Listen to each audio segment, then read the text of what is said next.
Welcome to RevCast, a Civilization podcast focused on its console platforms.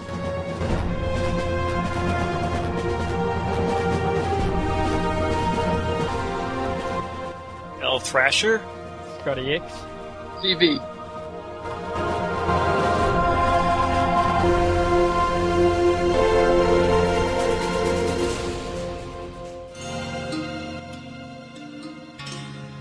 It's been a little while since we've recorded one of these. I don't know, stuff happens, so it's good to be back.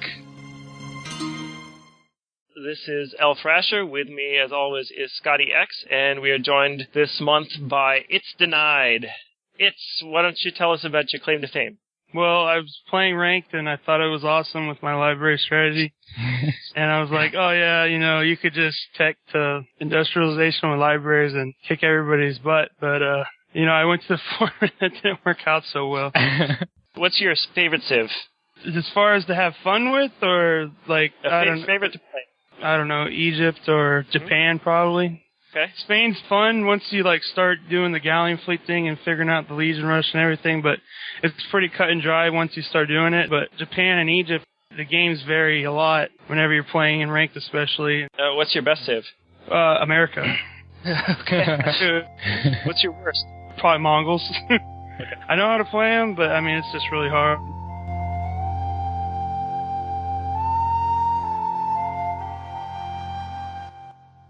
Any tournaments going on? Anything good happening?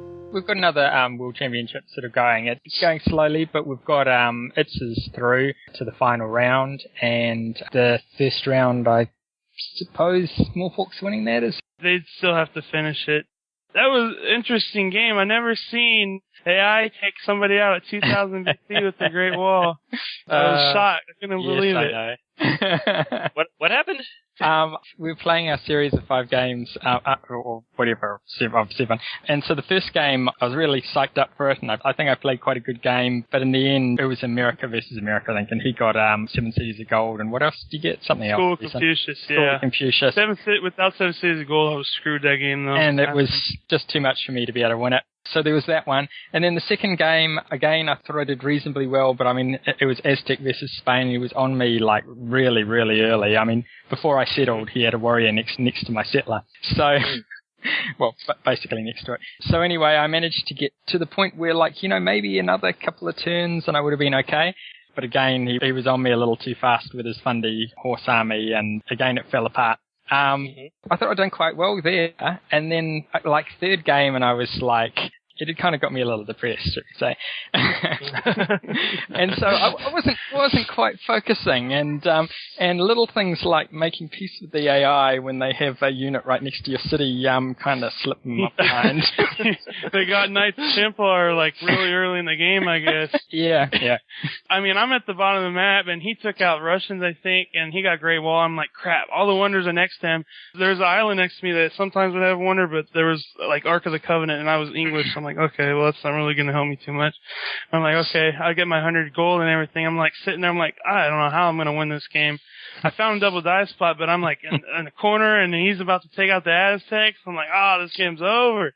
Nothing I could do. And then on the turn, all right, I end the turn. It says Aztecs are taking the Berlin capital.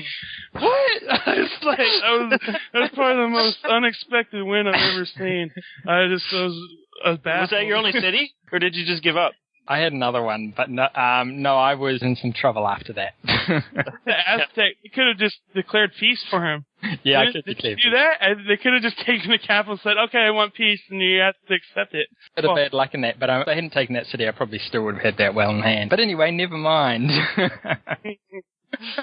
that had been the first game up, I probably would have been out of focus, but yeah. Yeah, those first 2 games, you couldn't do anything about it, man. I was just overpowered right there. Yeah, that was quite good. So shall we move on from my dismal failure and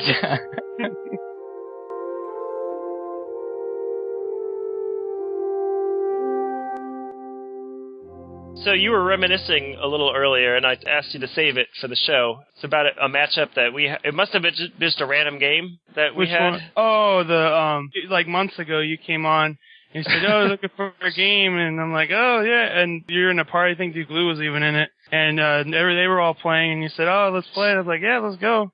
Got Monarchy, and then right next to England was School Confucius, and I got Scientist, and I GS'd it like at 3200 or 3100.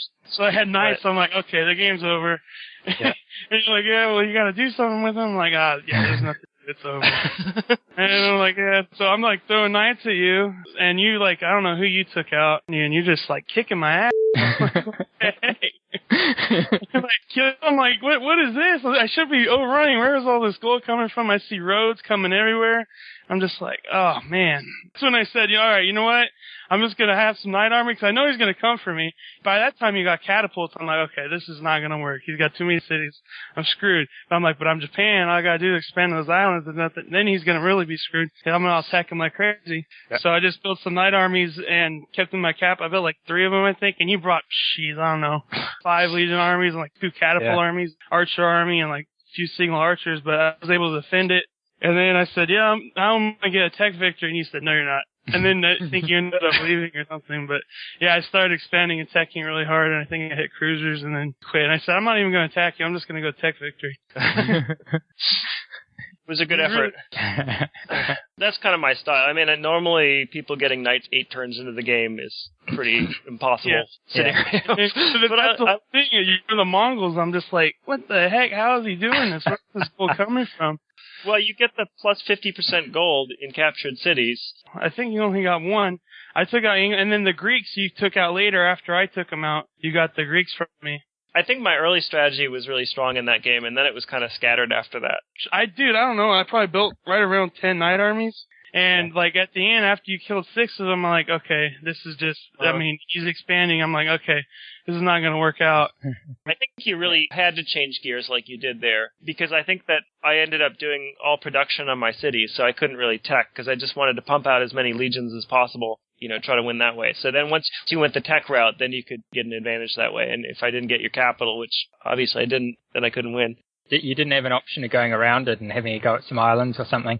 I think the islands weren't very accessible. Plus, I hadn't done... Yeah, not for you. I hadn't done a tech route. I just gone production. So what am I going to go, swim out there with Gallic? Well, I didn't even start expanding the islands till I got navigation. I don't know what wins it for me at that point, because I just didn't have any tech cities. It was all production. Yeah. If the Legion push doesn't work, then it's kind of over. Yeah, it was a good game.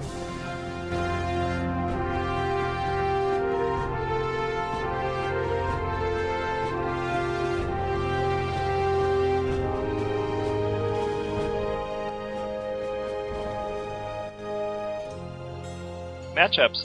That's an interesting topic. What are some fun matchups? So you've been saying on the head-to-head versus Germany that you thought England would have the advantage. Do you want to... Yeah, because England can defend against German legions pretty easily because they know what's going to come. And then even if Germans go knights, I mean, all they got to do is just depends how early it is, and you kind of got to guesstimate how many armies they have and how many archer armies they'll need. But I mean, the archers will cost just as much as the warriors cost them. And a vet fortified archer army can defend about the same as the German knight army. And the Germans would still have to tech, monarchy or feudalism or whatever it is. But I mean, it obviously depends on your start. Don't you think that means that you're not going to be able to expand very much? Because even if you expand with a city with 1 archer, you're not to lose that 1 city and lose monarchy, massive setback for you against the Germans. Oh, yeah, but you're not going to have to worry about that early. You don't have to worry about a Legion rush, in the first 10 or 20. All you got to do is get an archer up, and you'll be, maybe 2 archers up, you'll be fine. You start expanding, get a couple die islands or something, fend off a Legion rush or whatever they try to throw at you, and then basically just predict the city that you think they're going to attack. And just tech the cruisers, and then they're screwed. So it doesn't. You know what else? England should try to get a few more weak techs.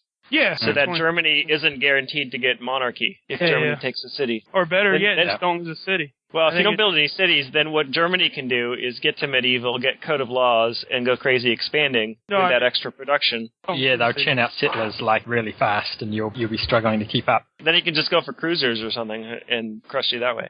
Well, you obviously have to expand. The key would be not to lose a city to Germany. You just gotta see the map. You got kind of always the though, isn't it? Don't lose any cities. Especially to Germany. Well, I mean, it takes a while. I mean, they usually get at least 1, maybe 2. I've never seen 3 upgraded elite warrior armies from barbs and stuff. So they have to build a barracks, build elite warriors, and then, change to legions. I mean, you have plenty of time to defend and get archers in the areas you need to get them to. Find choke points and everything like that. I think it's pretty easy to defend. I mean, but, it depends on the map. And one of the key things the English are going to have is the ability to control the sea, because if you can get the galley out there and you've gone over 5 ticks and I've gone over 5 ticks, let's say, there isn't really any sneaking around you, because if you can get a galley out there to go and block the ocean, you've got a almost certain chance of beating them. So that's pretty high risk to have your galley sneaking along with 5 Legion armies or something in it. Oh, yeah, I always expect that. And then, so if you limit them to 1 or maybe 2 cities that they have access to, pretty easy to defend. Just get a couple vet archers over there, army them up, and then what are they going to do? Try to Legion attack you? I mean, I think, something on a hill out the front, see them coming. As long as you see them coming, then you can get them out on the sea, or if you see them coming up to your choke point, well, you'll have all your archer armies and counters and things, so. If I'm Germany in this situation, I'm thinking of one of 2 strategies. One would be snipe a city, get monarchy, use my great scientist, get feudalism, drop 10 knight armies on you. If I park 10 knight armies outside of London, I'm really likely to get in, right? And if I get London, then you're kind of done.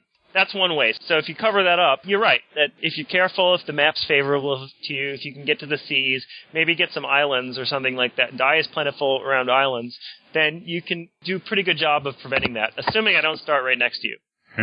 Which is really got to be the assumption here, because if we start right next to each other, it's kind of whoever gets the 25 gold is probably going to win. So that's... Yeah, I see what you're saying. Ignore that. Can't quite put the pressure on Germany like Germany can put the pressure on England. That's right. I'm saying my other thought here is that I'm going to maybe move some units around. You try to make you nervous, maybe try to sit on your die or bother you in some ways. But mostly I'm going to want to expand. And I'm going to build my elite warriors, and I'm going to be ready to fend off any knights you send my way. But mostly I'm going to try to expand it. And if you're covering up that well, then chances are I can out-expand you.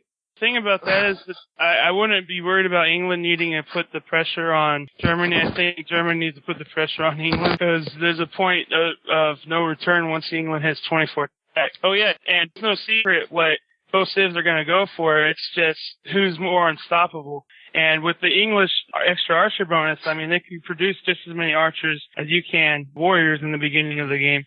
And the time it takes, say, like 10 Legion armies or Knight armies, how long will it take you to produce that? How much can I expand to? I mean, how many die cities do you think I need to expect to democracy in it?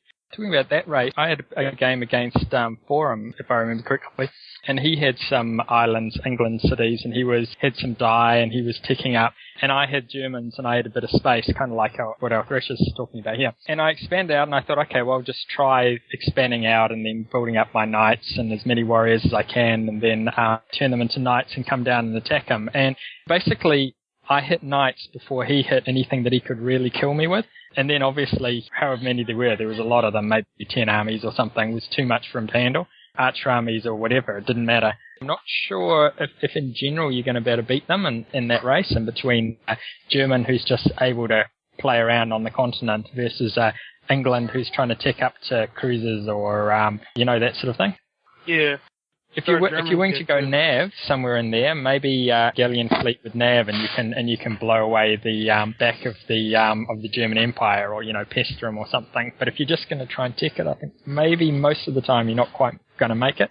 I mean, we could do a series and find out. And how many times against Germany? How many times do you actually make like 10 knight armies or whatever you make? I mean, most of the time I see they try to, go Legion like 3 or 4, maybe 5 Legion or Knight armies, and they just try to get in there real quick. 2 vet archer armies and maybe a couple of single archers would defend that pretty easily, I would think. Yeah. And that's half of what you have to build. Well, I think with my play anyway, sometimes that early attack with 3 knight armies is actually impatient. If you look at the other guy and you know that it's going to take him X number of turns to get his power up, if you can bring maybe that extra knight army, that might be the thing that throws him off balance. Yeah, it could. Right. But you kind of can predict, and then you got scouts, and, you kind of see where they're coming from, Yeah.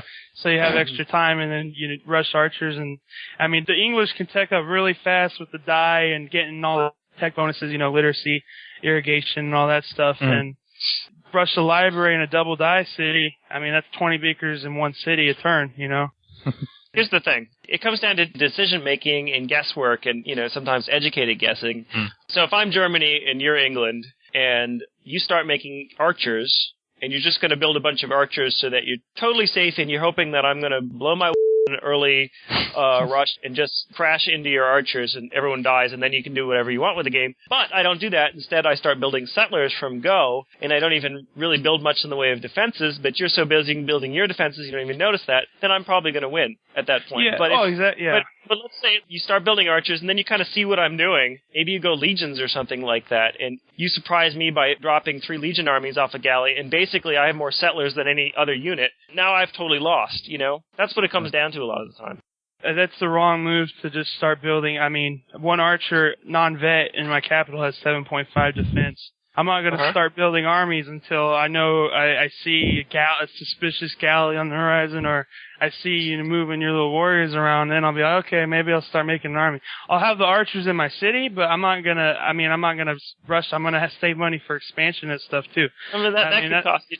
Yeah. I mean, but I'm going to have scouts and units out to see. At least give me a couple turns notice before you come and drop your stuff off on me. Yes. If you just go straight for the archer army, you're going to lose. I mean, Germany can just do whatever. They could just out-expand you and then bring 29 armies. I mean, they could do whatever they want.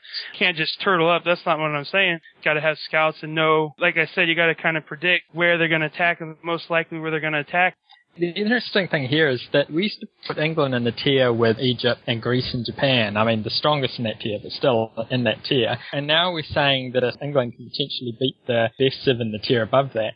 So there's been a bit of a rise in our impression of England, a rise in our impression of Spain, a rise in our impression of maybe of the Zulus as well. We've always considered Spain to be the 4th or possibly even 3rd best civ, I think. But what I was saying before is basically not that, you're going to totally turtle, but you're turtling a little bit if you're building archers. Well, If Germany never comes for you at all, then that's just wasted hammers. I mean, if you don't fight until something unit above archers that makes archers basically obsolete, then you've wasted your time. And 2 archers is the same as 1 settler, so, that's... Yeah. Back in the old days, when a lot of games would go to modern, or, that wasn't quite so rare, England was considered to be one of the best, because people would actually like battleships in games, and if you're getting battleships with England, then you're really likely to win at that point. Yeah. Back some time ago when I was playing with England, I thought there was potentially a lot of power in England with, if you get the tech, the huts and things, and you've got some dye and stuff, you can really plow through those techs to get way, way up the tech tree, and particularly feudalism really fast and religion. So you start off in the game, get a couple of good, get feudalism and religion from huts, and all of a sudden you've got practically unstoppable knights rolling around the place. Yeah. Unless Thrasher's defending. Yeah, exactly. That's ridiculous, man. 3,200, I have knights. I'm like, okay, I don't even need a barracks. All I need is a non-vet knight army. I'll get it in a couple turns. Yep. I'll just rush in there, mop up these stupid Mongols. Yeah, but, you're up against the Mongols. It's not like you're up against I love playing the Mongols.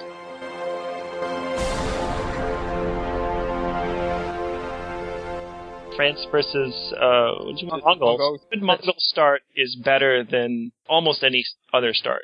I'm including all the middle tier too. Your good Mongol start is maybe not as good as a good America start, but it can be really, really strong. Like I've played the Mongols and walk in on Thebes with Colossus. Yeah, I didn't realize how powerful that was. It's crazy. You can do a lot with that. Yeah, Morty kicked my butt in the Asian Cup that happened, and he's the Mongols and I was Japan, and I just tried to. I got Angkor Wat, and I just tried to do a couple fundy horse army, or 3 funny horse armies, I think. And I'm seeing him, he got 100 gold, and he got a walk-in on the Egyptians, early, though. Yep. I'm like, well, how the heck is he doing this? I didn't realize, I just totally had a brain fart, but I totally forgot about the plus 50% plus Colossus. That's 16 gold or something like that? Just 2 tiles, or what is that? 12 gold with 2 tiles, 12 gold. Yeah, 12, yeah. Quite good. But that early, it's ridiculous. You get to your 100 quickly, and then you can tack whatever you want. Amazingly fast. Do you walk really hard to go and find that walk-in, or do you just settle when you see the Mongols? Yeah. Kind of depends on my opponent, really. You get a point where you're not going to get a walk-in anyway. Kind of the same, really. I think the Mongols need a friendly to have a chance to be on, or a naming tile at least. They can't have a slow start. Mongols need a capital at least to have a chance in the game, I think. Well, depends. Sometimes you can get enough barbs quickly enough, and then maybe pick up a caravan or something like that, and you can get a horse army together really quickly. Take an AI about 3,000. Caravans are pretty rare, though, aren't they, I would say, from a friendly? No, it depends on your location relative to the AI and the... Scottie's got it all figured out. Yeah. I don't have it all figured out. I just take it because it's got to give me something, right? Yeah. In practice, you're standing outside a friendly, you're going to sit there for ages. I've tried that a few times, and so often another warrior pops up and takes start, and you're just, oh, bloody hell. Just 27 more turns, I'll be able to get industrialization out of this one. Yeah, something along those lines. I mean, with the Mongols, maybe it would be worth waiting a bit just because the caravan's so huge, but, yeah. A few of these games I managed to squeeze out my 100 gold Mongols, and if you can get to 100 gold, it's pretty good. Sometimes you can get 100 gold fairly quick, and it becomes really strong, and you can put together 2 quick horse armies and take out 2 AI and press your enemy, and you're just playing in it. I mean, I really shouldn't have said that the Mongols can't really compete. It does depend on the game. I had a really good game against Morty in the Asian Cup. I didn't expect to have a good game, but my Mongols against his China, I'm like, well, you don't expect anything to come out of that. But I think I got a friendly and a naming tile or something. But I still had a tech. I know I got a barb city, I think, but I still had a horseback riding, then hammer it out. But I got lucky warrior army attack, and then I just expected to wound it, to get my horse army to get through, There was 2 AIs on 2 different islands. And the only AI that we had access to was right next to Morty, so he got that AI. So I didn't have any AI, but, I mean, somehow we put together a hell of a game. There's a strategy in there which I've been trying to use lately with my French. You're bolting for, or you're trying to get navigation and legions. You play some relatively normal stuff to start off with, but if it gets out of the opening session, you're going for navigation and legions, and you're trying to get maths. You're going to try and get a GS, and you're going to GS navigation go off, and then attack the other guy with legions around the back of his empire. Seems to work reasonably well. So you're trying to be a poor man's Spain. Poor man's Spain, yeah. But I mean, the bottom line is you don't have a rich man's Spain. France have to wait a long time for navigation. They don't have the extra galleon attack advantage. But you get up there and you're against a Russia or something, you can still put some pretty bad pressure on them with galleon fleet up. So it's either that, or if you try and get a great leader out of, which is basically not really ticking much at all at the beginning, and then settle that, and then go and hit people. What do? Do you get iron working? No. Basically, you need to be able to tick pretty much nothing, as little as possible. So you just defend with your pottery? It's going to be difficult, but in some games, it's doable if you've got a bit of space. Oh, crap, there's something that's on my capital. Build a granary, quick! Yep. Like, I played a recent one where I was sitting on their beaker banking on bronze, but potentially I was gonna buy bronze and then chuck that into ironworking and then do that sort of methodology. But I'd taken the English for monarchy, I think. So my speed was coming up real fast.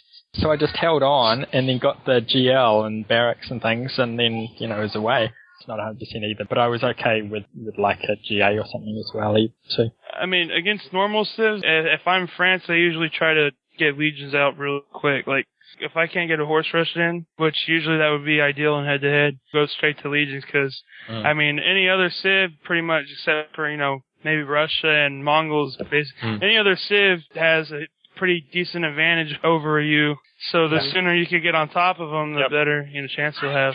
The other thing is, if you can force your way in to, maybe you're not crushing, but you took a city and you have your foot in the door and stuff like that, probably going to get to medieval soon because you probably picked up a tech and you started with pottery and you must have teched at least 2 techs yourself in order to have legions. So you're going to be in medieval soon and you get the cheap roads, which actually can be helpful. Yeah, legions and cheap roads has been quite good for me. But also, if you can just dump a bunch of units in a city, like in the middle of their empire, because maybe they're not defending there, and you've gone along and you've galley dropped it or something. If you can hold one of those cities, all of a sudden they have to defend everything because they all take that city back. I mean, all you got to do is take one city. That's what I was going to say. Yeah, and they're just so concerned about dealing with that you've got free run everywhere else. You just arch around. Up or something. Yeah, you could just start teching. I mean, with that city, do 10 beakers a turn or whatever you can do. Tech, masonry, irrigation, and then, just start expanding and everything. Well, I mean, you don't even have to attack them. They'll arch their army up more than likely. You just have your units sitting outside the city. Look like you're going to attack them. I mean, in the meanwhile, you're just expanding everywhere else. That's the key when you're playing those lower tier cities. You just got to get the pressure on really quick if you can. Also, if you're going to get a GA, you want to know at least where one of their cities are so that you can take advantage of it. You got to be on them. Yeah. Mongols, if you're not near an AI, and I guess anybody's kind of disadvantaged by not having barbs, but in particular the Mongols are. Like a Mongol with an island start is ridiculous. I've had that a few times. It's crazy bad how bad it is. Especially if you walked. You walk to the other side of the island and you see, oh, well, there's one tree here, so now all I can do is go back to where I started and settle there with the 2 trees. Yeah, that's always pretty fun. bad. Yeah. A 2-tree island, yeah, that's always fun. Even settle next to a barb you found on the other side with 1 tree, hammer out a warrior in order to kill it, and yeah. Or better yet, walk to the other side of the island and find the Zulu. Sitting there, and you're like, oh, they're right next to the 1 barb on the island. Oh, we get to share this barb? Oh, thanks. If you have a really terrible start, you often get an explorer. It's only going to let you get into the game if your opponent's not the strongest, really. Yeah. I mean, honest. If you have a bad start with France, and your opponent's really good and is having a good game, I mean, you're not going to win. You shouldn't win. If your opponent is maybe not as experienced and is also having a weak game, which sometimes happens, sometimes both players have difficult starts, then if you get the Explorer when you're at like 46 gold or something and you can finally get your 100 gold, that can be good. I mean, the real simple layout of that is the Explorer is generally because you've got bronze working, so you can see you've built bronze working, you're feeling on the defensive. You've got a not very great start, so you get a GE. GH is probably because you've got horseback riding up. GA is probably because you've got alphabet or rice, and GB is probably because you've got masonry. You might get GS from that as well. Overall, I think France will win about 60% against Mong, maybe 70. Between 60 and 70, I'd say, because they get gold and the Mongols don't. That's what it comes down to. I mean, I know the Mongols can get started quick too. They need a friendly or something to be able to do that. Where, I mean, the French, they could just settle next to 1 pot barb and, take it out, settle 3,900, 2 trees, and then hammer it out and everything. But you have a few more options with the French, yes. That can make a big difference, but it's going to make more of a difference if you start close than if you don't start close. I mean, if Mongols walks 3 turns and settles next to a barb and takes the barb and then moves that warrior 2 tiles away, and France could have a warrior army or something on the way or something, that makes it hard for the Mongols.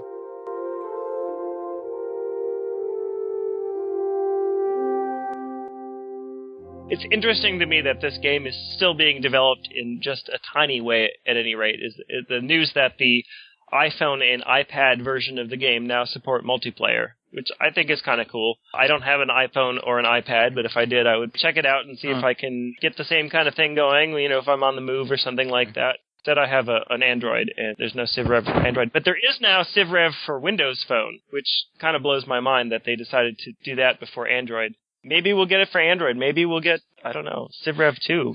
Yeah, I was surprised. And then whenever the dude said that they added new units, I'm like, oh, they probably just added new names to units. Well, they're the same. They have the same. There's no different, like Mustang fighters. There's no different attack force or anything. But no, they said they have different attack values and defense values. I'm like, well, that's pretty cool. I'm like, well, maybe there is hope in the next console, CivRev 2 in the next generation. I don't know if this is really on the radar, but I think that's a really good way to deliver Civ.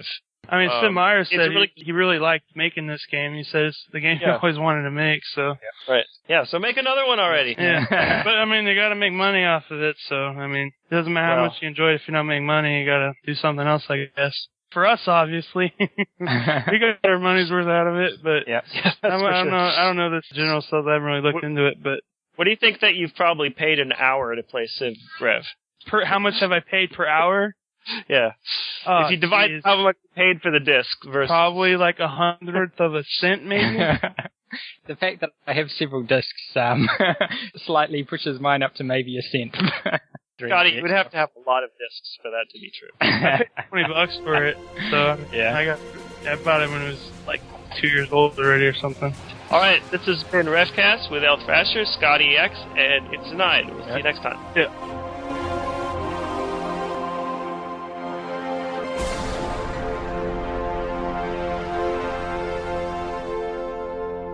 For more information about RevCast, sibling shows PolyCast and ModCast, or about PolyCast in general, log on to the series' official website at thepolycast.net. Record date: March 10th, 2013. Civilization Revolution sound clips. Copyright Take-Two Interactive. Copyright Civilized Communication at civcom.net.